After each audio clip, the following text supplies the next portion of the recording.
सुखदेव जी कहते हैं राजन, आगे चल करके युधिष्ठिर जी महाराज ने एक यज्ञ किया। उस यज्ञ में सभी लोगों को बुलाया, सबको अपना अपना काम अलग अलग बांटा, सबको काम दिया अपना अपना। कर्ण को बांटने का काम दिया, धन का खजाने का मालिक बनाया कर्ण को। और ये भगवान जानते थे कर्ण जितना बांटेगा उतना अपने आप बढ़ जाया करेगा, इसलिए इसको खजाने का मालिक बनाया। द्रौपदी अपनी सेवा कर रही है, पांडव अपनी सेवा कर रहे हैं, खूब यज्ञ चल रहा है, लेकिन शंखनाद नहीं हुआ, शंख घंटा नहीं बजा। उस समय का ये नियम हुआ करता था, जब यज्ञ हुआ करते थे तो घंटा अपने आप बजता था, शंख अपने आप बजता था, बजाने की जरूरत नहीं पड़ती थी। उस विधि से यज्ञ हुआ करते थे उस समय, तो शंखनाद नहीं हुआ। तो पांडवों ने भगवान से पूछा, प्रभु क्या गलती हो गई जिसकी वजह से यज्ञ पूर्ण नहीं हुआ, शंखनाद नहीं हुआ, घंटा नहीं बजा? तब कहा भगवान ने कि तुम्हारे नगर में एक वाल्मीकि सुपच हैं, मेहतर हैं, वो सुपच बोला जाता है, तुम्हारे गांव में रहते हैं, उनका नाम वाल्मीकि है। और वो झाड़ू लगाते हैं, जगह जगह से जूठन उठा के लाते हैं, लेकिन मेरे बहुत बड़े भक्त हैं। रात्रि में छुप करके वो मेरा भजन करता है, और तुमने उसको नहीं बुलाया, इसलिए तुम्हारा यज्ञ सफल नहीं हो रहा। जाइए सब उनको बुला कर लेकर के आइए। पांचों के पांचों पांडव और द्रौपदी सबके सब उस वाल्मीकि जी के दरवाजे पर पहुंचे और हाथ जोड़ करके प्रार्थना करी, महाराज आप चलिए हमारे यज्ञ को पूर्ण करवाइए। सबके सब बुला के लेकर के आए, वाल्मीकि जी को पत्तल परोस करके सामने रख दी। उस पत्तल में बढ़िया बढ़िया सामान रखा हुआ है। वाल्मीकि जी से कहा कि भोजन का भोग लगाइए, तो इन्होंने क्या किया, उसी में पकौड़ी, उसी में पकौड़ी, उसी में खीर, उसी में रायता, उसी में सब मिला मिला करके पाने लगे। जब मिला मिला करके पाया तो द्रौपदी के मन के अंदर एक ऐसा भाव आया कि हमने कितना सुंदर व्यंजन बनाया था और इन्होंने तो सबका कचरा कर दिया। सब उसमें मिला मिला के खा रहे हैं, इनको खाने का भी ढंग नहीं है, कैसे खाया जाता है। ये भाव द्रौपदी के अंदर आ गया, तो फिर भी शंखनाद नहीं हुआ, फिर भी घंटा नहीं बजा। अब पांडवों ने भगवान से फिर पूछा कि प्रभु आपने कहा था कि वाल्मीकि जी को लेकर के आओ, उनको भी हम लेकर के आ गए, भोजन करा दिया, फिर भी घंटा नहीं बजा, अब क्या कमी रह गई महाराज? तब भगवान ने कहा द्रौपदी के मन के अंदर दृष्टि गलत हो चुकी थी, उसके मन के अंदर विकार आ गया था, इसलिए घंटनाद नहीं हुआ। तो अब क्या करें महाराज? बोले द्रौपदी के हाथों से भोजन बनवाओ, चूल्हा तैयार करवाओ और द्रौपदी के हाथों से भोग बनवा करके और उनको फिर भोजन कराओ।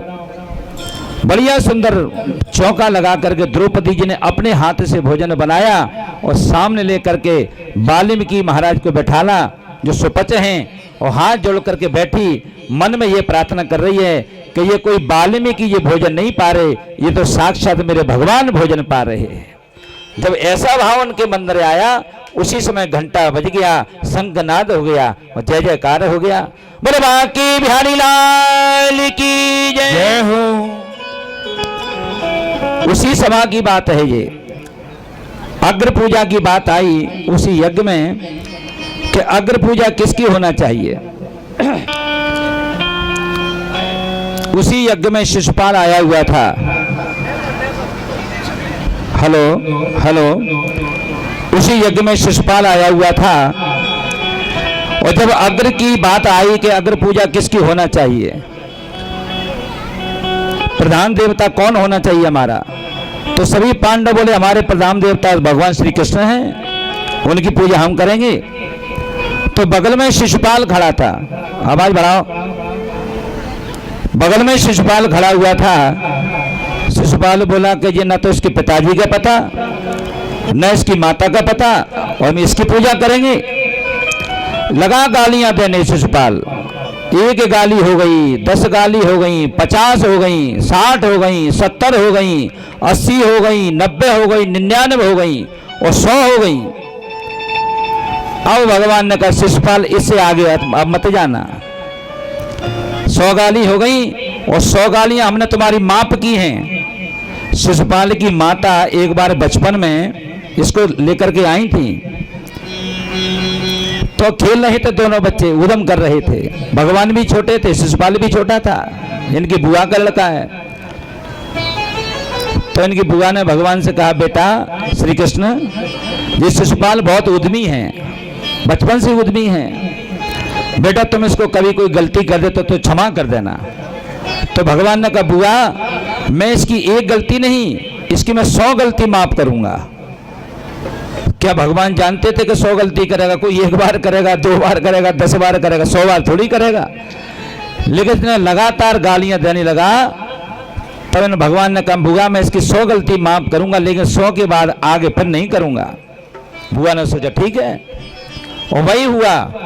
100 गालियां इसने देता चला गया, भगवान सुनते चले गए, और जब 100 गालियां हो गई, 101 गाली जब देने के लिए तैयार हुआ, उसी समय भगवान के हाथ में चक्र सुदर्शन प्रकट हो गया। भैया शिशुपाल अब आगे मत जाना, क्या मानने वाला था? और जैसे इसने गाली दी भगवान को, उसी समय चक्र सुदर्शन प्रकट हो गया और इसकी गर्दन को उड़ा दिया। इसके अंदर से एक ज्योति निकली, वह भगवान के चरणों में जाकर के लीन हो गई। इस व्यक्ति को सायुज्य मुक्ति प्राप्त हुई। सायुज्य मुक्ति या तो भीष्म पितामह को प्राप्त हुई थी या शिशुपाल को हुई थी। क्या होती है ये सायुज्य मुक्ति?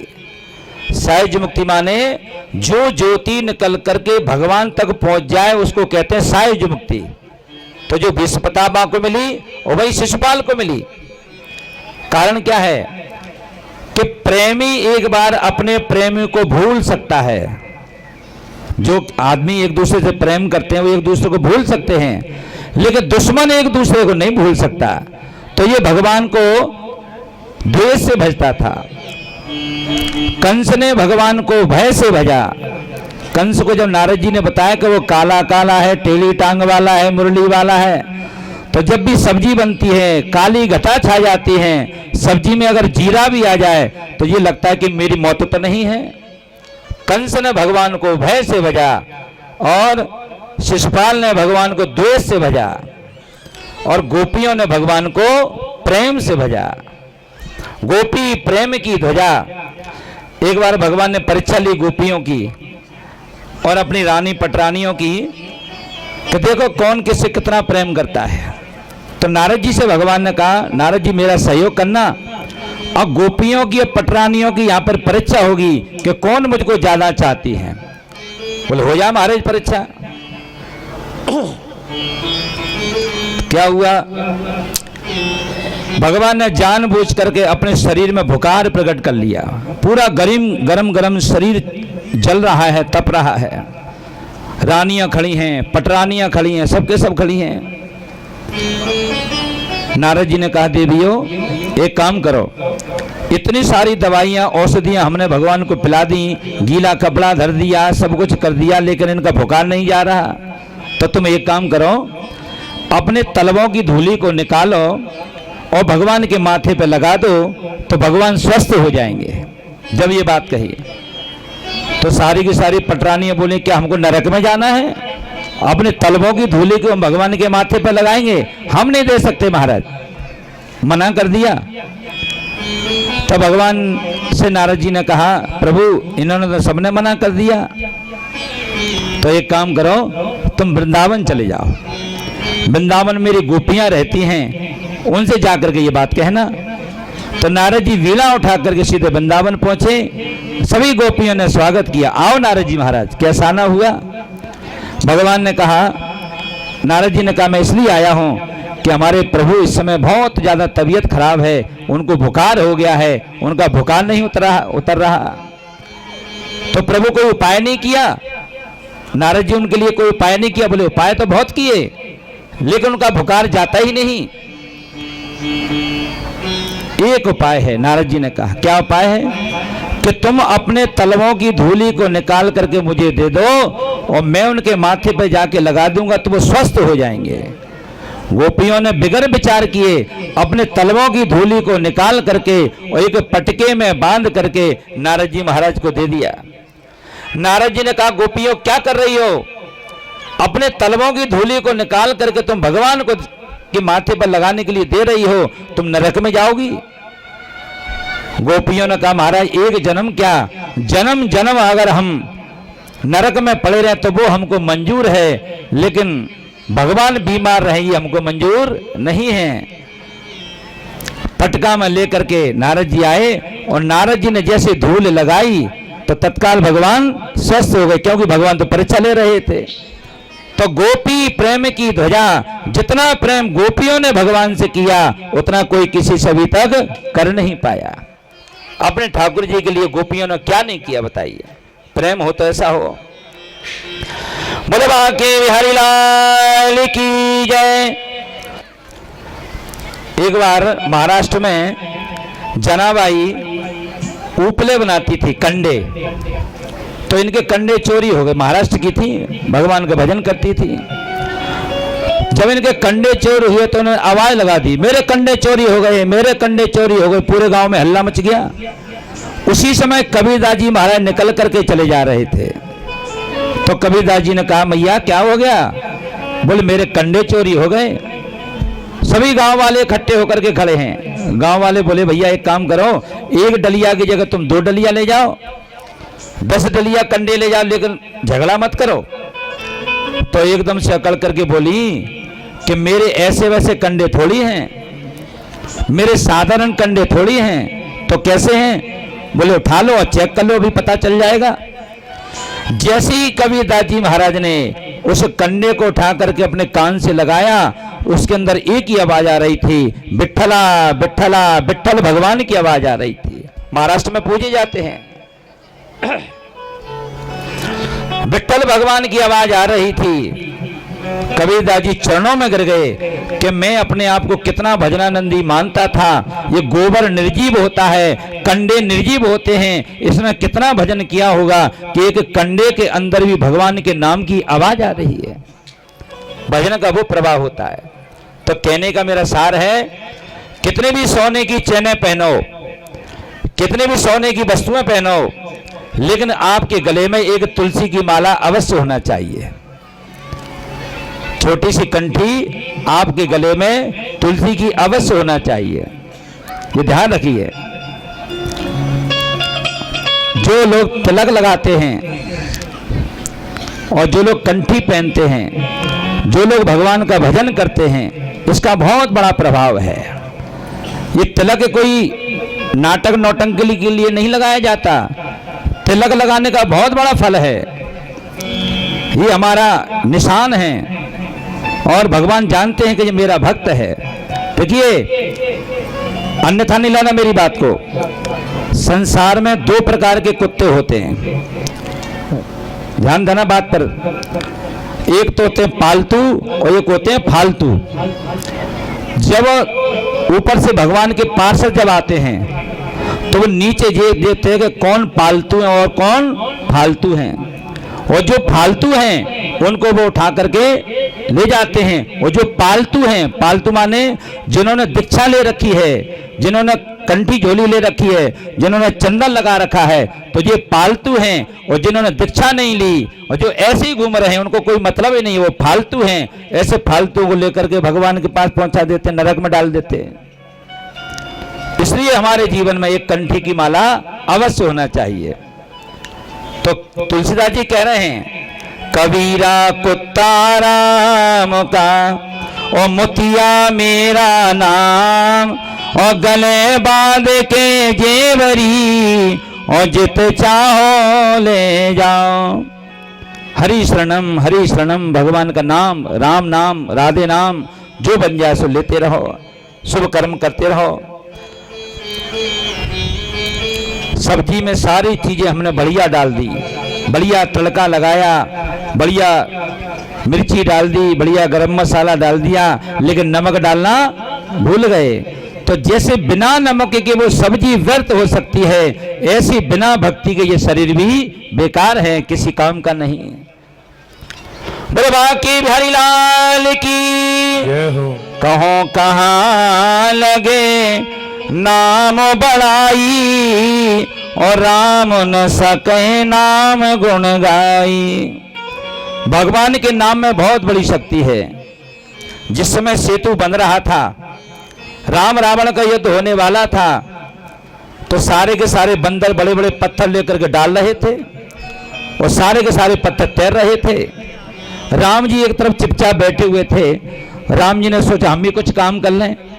तो राम जी ने क्या देखा, एक गिलहरी थी। गिलहरी, वो गिलहरी जल में अपने शरीर को नहलाती थी और बजरी में जाकर के लौटती थी और ला करके फिर खंडे के ऊपर अपनी बजरी को झड़ा देती थी और फिर चली जाती थी। वो गिलहरी भी कार्य कर रही थी।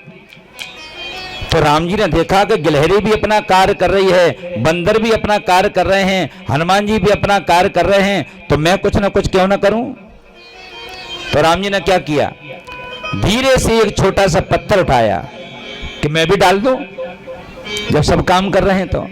और राम जी ने जैसे उस पत्थर को जैसे डाला तो पत्थर डूब गया। और जैसे ही पत्थर डूबा तो हनुमान जी ने देख लिया। हनुमान जी की निगाह 24 घंटे राम जी पर रहती है कि मेरे प्रभु क्या कर रहे हैं। और जैसे पत्थर डूबा तो हनुमान जी ने कहा महाराज क्या कर रहे थे। राम जी ने कहा अरे हनुमान, गजब वाली बात है कि तुम सबके सब ये पत्थर को डाल रहे, ये सबके सब तैर रहे हैं और मैंने इस पत्थर को डाला तो ये तो डूब गया। तब हनुमान जी ने कहा प्रभु जिसको आप छोड़ दोगे वो तो डूबेगा ही ना, और क्योंकि इस पत्थर के ऊपर आपका नाम नहीं है, अगर इस पर आपका नाम होता तो ये पत्थर डूबता नहीं। ऐसे ही ये शरीर है, इस शरीर के द्वारा जब तक राम का नाम नहीं लेगा तो तरेगा कैसे, ये तो डूब ही जाएगा। बोले बाकी बिहारी लाल की जय। सुखदेव जी कहते राजन आगे चल कर प्रहलाद जी महाराज की कथा को श्रवण कराते हैं। हिरण्याक्ष और हिरण्यकश्यप दो भाई थे। हिरण्याक्ष को भगवान ने मार दिया था, 12 भगवान ने शूकर का रूप धारण करके। और जो हिरण्यकश्यप है एक बार ये तपस्या करने के लिए जंगल की तरफ चला गया, एक वृक्ष के नीचे जाके बैठ गया, खड़ा हो गया, ऊर्ध्वबाहु करके, और ये इसने तपस्या करना प्रारंभ कर दिया। थोड़ा ई को ज्यादा हो रहा है, ई को कम करो। तपस्या कर रहा था, उसी वृक्ष के ऊपर एक तोता बैठा हुआ था और वो तोता नारायण नारायण नारायण नारायण नारायण नारायण नारायण नारायण रट रहा था। वो तोता हिरण्यकश्यप ने सोचा ये मेरे दुश्मन का नाम ले रहा है, इसी दुश्मन ने मेरे भाई को मारा था और मैं इससे बदला लेकर के रहूंगा। हिरण्यकश्यप का मन नहीं लगा, वहां से उठ करके सीधे घर में आ गया। कयादु इसकी पत्नी का नाम है, हिरण्यकश्यप की पत्नी का नाम कयादु है। कयादु ने पूछा स्वामी आप तो भजन करने के लिए गए थे, लौट कर क्यों आ गए। तो हिरण्यकश्यप बोला क्या बताऊं, जिस वृक्ष के नीचे मैं बैठ करके जप कर रहा था उसके ऊपर एक तोता बैठा हुआ था। तोता बैठा था तो तोते से तुम्हें क्या परेशानी है। तो बोले वो तोता मेरे दुश्मन का नाम ले रहा था।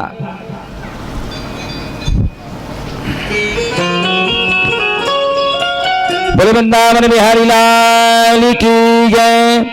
वो तोता मेरे दुश्मन का नाम ले रहा था। क्या कह रहा था प्रभु, वो तोता नारायण नारायण कह रहा था। वो तोता नारायण नारायण कह रहा था। कयादु ने विचार किया, पूरा जीवन इसका निकल गया, इसने कभी भगवान का नाम नहीं लिया। अब मेरा दायित्व बनता है इस पर मैं ज्यादा से ज्यादा भगवान का नाम लेवा करके रहूंगी। जल मांगता है, जल लेकर के जाती है। स्वामी वो तोता क्या कह रहा था, अरे वो नारायण नारायण कह रहा था। भोजन मांगता है, भोजन लेकर के जाती हैं। स्वामी वो तोता क्या कह रहा था, अरे वो नारायण नारायण कह रहा था। पूरा दिन हो गया पूछते पूछते, शाम हो गई। शाम को दूध का गिलास लेकर के जैसे ही पहुंची कमरे में, दूध का गिलास रख दिया और फिर पूछा स्वामी वो तोता क्या कह रहा था। अब इसको इतना गुस्सा आया, इतना गुस्सा आया, एक ही श्वास में बोला, सुबह से लेकर तो ये शाम हो गई पूछते पूछते एक ही बात को, अरे वो नारायण नारायण नारायण नारायण नारायण नारायण नारायण नारायण नारायण नारायण नारायण नारायण नारायण नारायण कह रहा था। एक श्वास में 108 बार नाम भगवान का निकल गया, जिसने कभी नहीं लिया। 108वां जब नाम निकला, संत महात्मा बताते हैं भगवान की कृपा से उसी रात्रि में इनका संयोग हुआ और इनके गर्भ में साक्षात प्रहलाद जी महाराज का प्राकट हुआ। वो प्रहलाद जी महाराज की जय हो। प्रहलाद जी महाराज का प्राकट हुआ। सवेरे होकर के दोबारा ये भजन करने के लिए चले गए। अब किसी वृक्ष के नीचे खड़े न हुए, एक पर्वत के ऊपर जाकर के खड़े हुए। ऊर्ध्व बाहु, हाथ ऊपर हैं और पैर नीचे हैं और तपस्या कर रहे हैं महाराज। तब ब्रह्मा की सेवा कीनी और ब्रह्मा हरस आशीष दीनी। ब्रह्मा जी की इन्होंने तपस्या की और ब्रह्मा जी ने इनको आशीर्वाद दे दिया। क्या वरदान मांगा इन्होंने? घर बाहर मारो ना मरही और काटे न कटो फाड़े ना फरही।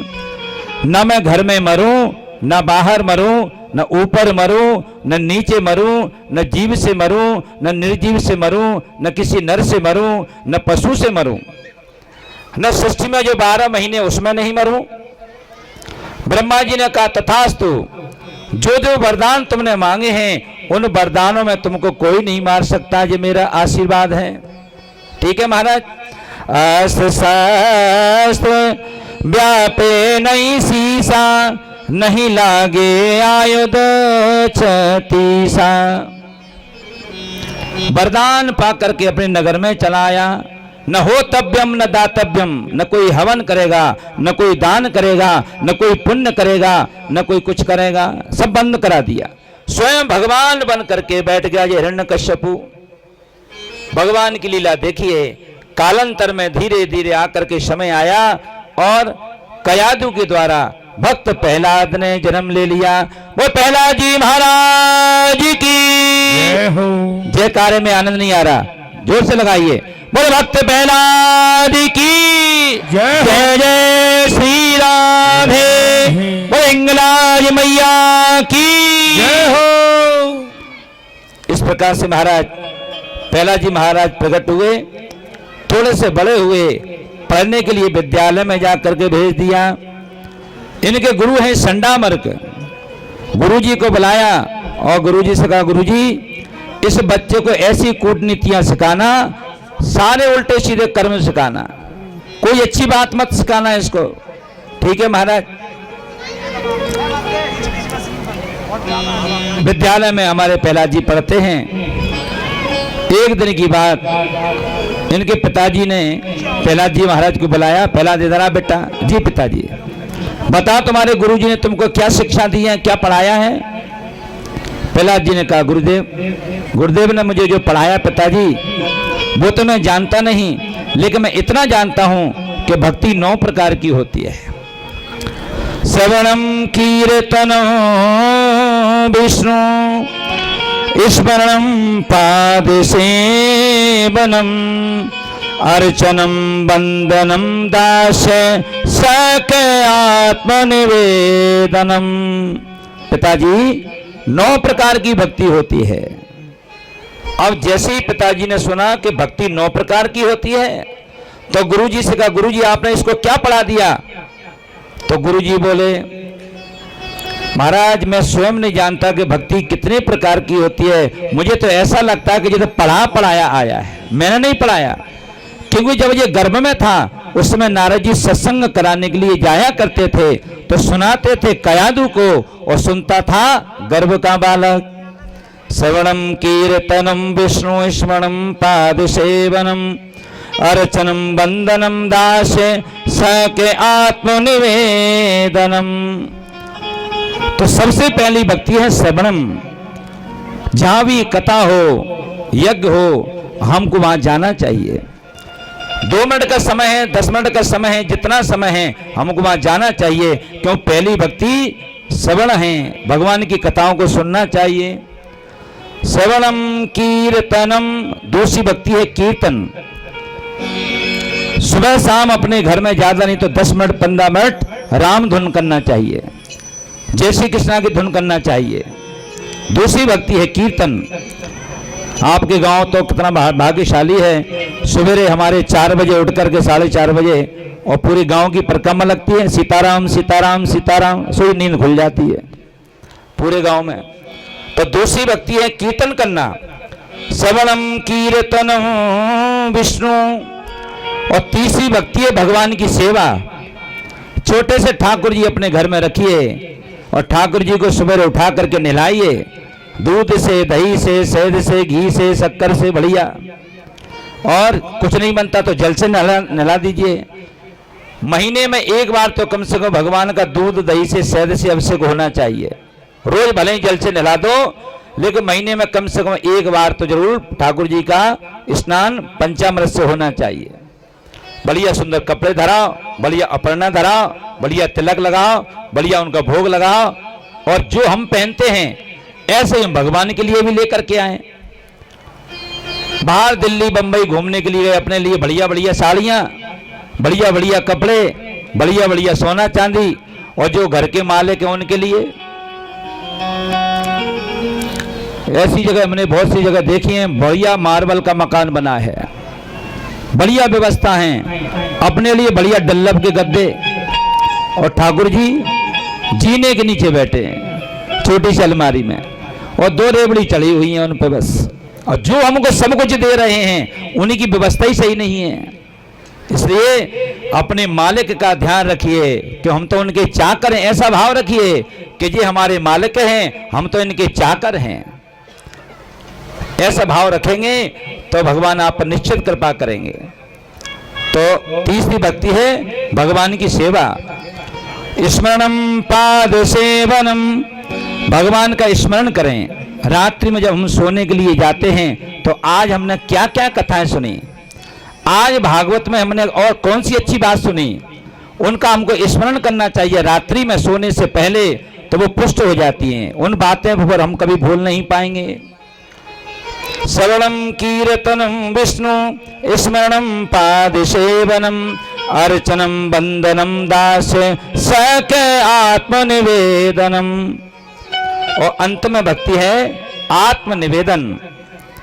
शाम को हम लोग सभी लोग पुष्पांजलि करते हैं, हमारे ब्राह्मण देवता आपको पुष्प देते हैं। क्या ये पुष्पों को फेंकने के लिए दिया जाता है? पुष्पांजलि का भाव क्या है? ये पुष्प क्यों दिए जाते हैं? तो सुनिए, ये पुष्प लेकर के और नेत्र बंद करके भगवान से ये विनती करना चाहिए, प्रभु जो भी कुछ दिया है सब आपने दिया है। धन दिया, वैभव दिया, संतान दी, परिवार दिया, माता पिता दिए, सब आपने दिया। हम आपको क्या दे सकते हैं? हमारी क्या सामर्थ्य है? हमारे पास मात्र एक पुष्प ही तो है, वही तो हम आपको अर्पण कर सकते हैं। पुष्पांजलि का ये भाव है, इसलिए पुष्पांजलि करी जाती है। सके आत्मनिवेदनम, ये 9 प्रकार की भक्ति बताई। इतने में हिरण्यकश्यप गुस्सा हो गया, अपने दैत्यों को बुलाया, ले जाओ इसको पर्वतों से जाकर के फेंक दो।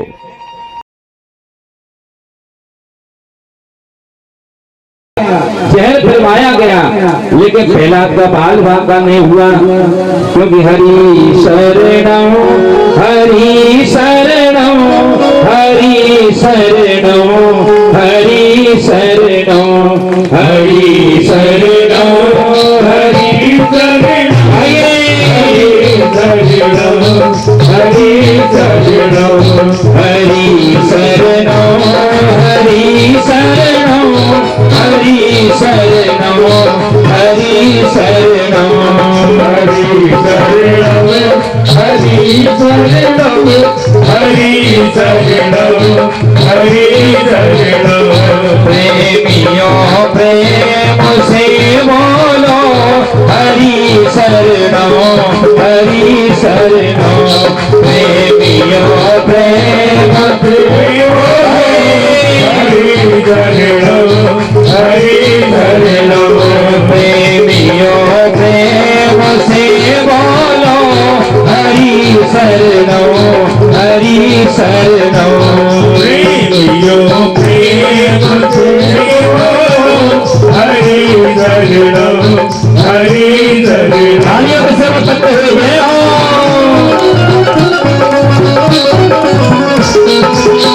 राधे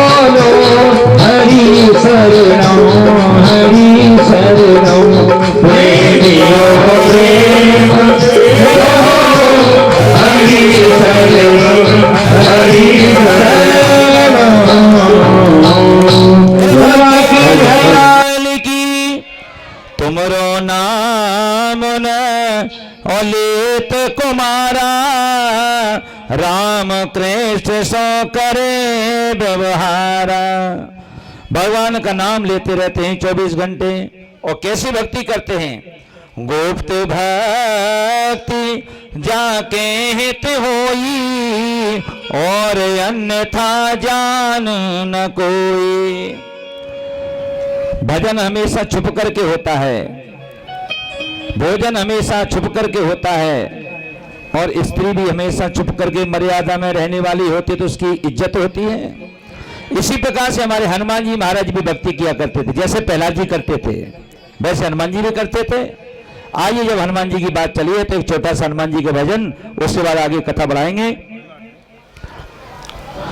ओ राम सिया राम सिया राम सिया राम, राम सिया राम सिया राम सिया राम, राम सिया राम सिया राम सिया राम, राम सिया राम सिया राम सिया राम सिया राम, राम सिया राम सिया राम सिया राम, राम सिया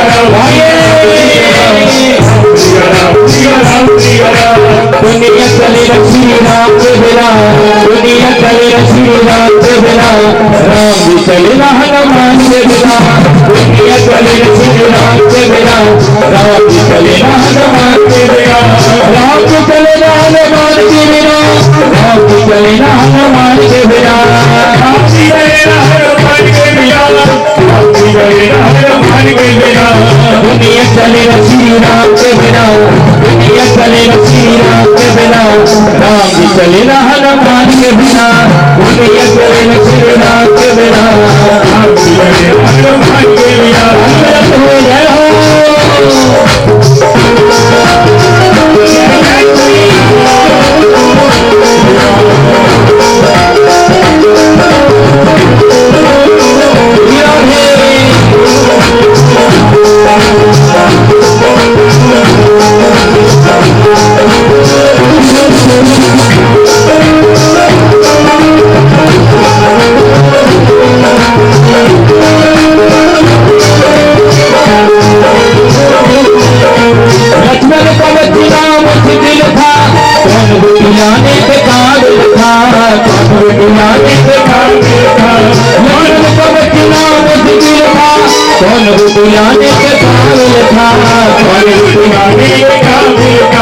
लक्ष्मण बचे श्री राम के बिना, लक्ष्मण बचे श्री राम के बिना, रोटी मिले न हनुमान के बिना।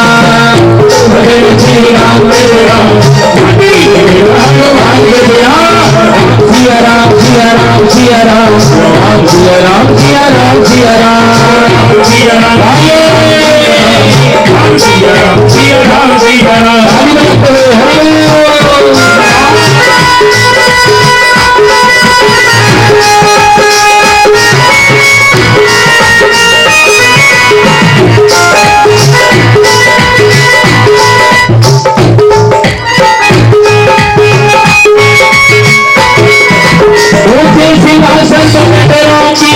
चरणों में हाजिर है हनुमान जी, चरणों में हाजिर है हनुमान जी, चरणों में हाजिर है हनुमान जी, चरणों में हाजिर है हनुमान जी।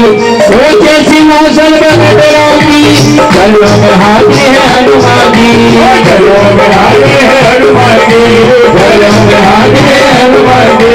मुक्ति के लिए श्री राम के बिना, मुक्ति के लिए श्री राम के बिना, भक्ति मिले न हनुमान के बिना।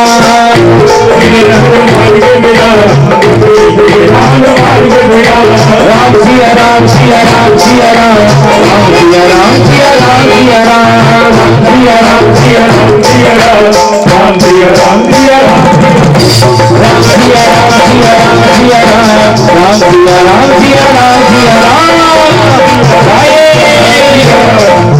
राम सिया राम सिया राम, राम सिया राम सिया राम सिया राम, राम सिया राम सिया राम सिया राम। मनोरंजन बिहारी लाल की, भागवत भगवान की जय। जय श्री राम।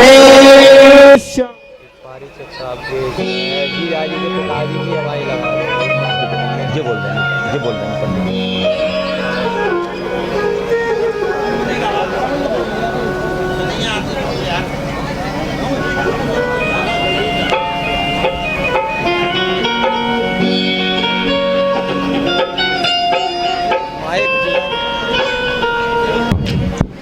श्री राधे।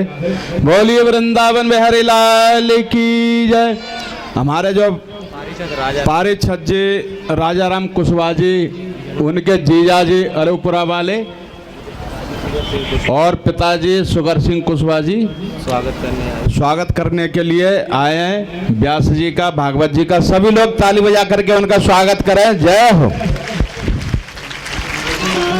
कृष्ण कन्हैया खूब भंडार भरपूर रखे, खूब ऐसे ही आप सब लोगों का स्वागत करते रहें और ऐसे ही भागवत के दर्शन और मैया के दर्शन करते रहें। जय हो। चलिए सर। हेलो श्री राधे। बोली बाकी बिहारी लाल की जय हो। तो दोनों हाथों से मीठी मीठी ताली बजाते हुए ठाकुर जी का गुणगान करना है और कहना है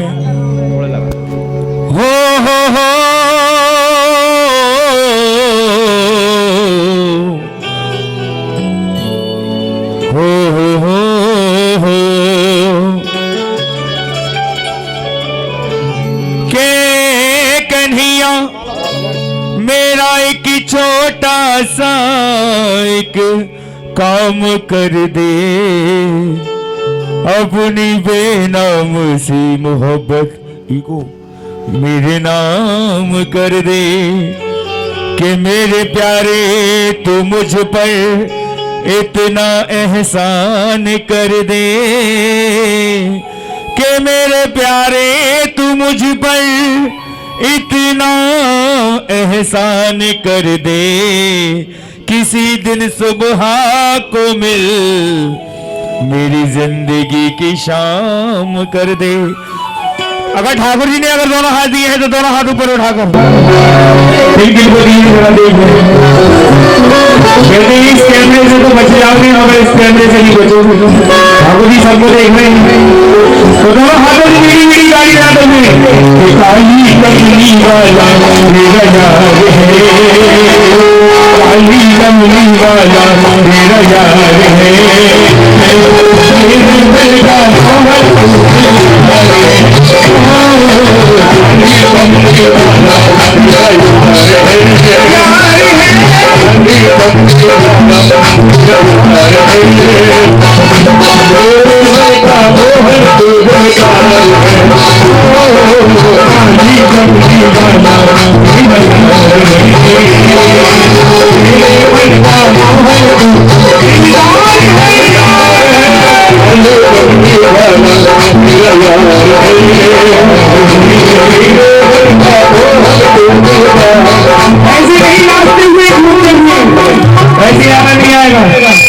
हमारी माता बहनें जो भी शुभ काम हो रही सबसे पहले आके वही रहती है। तो आपको मेरी मेरी गाड़ी में जय जय श्री राम।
Thank you.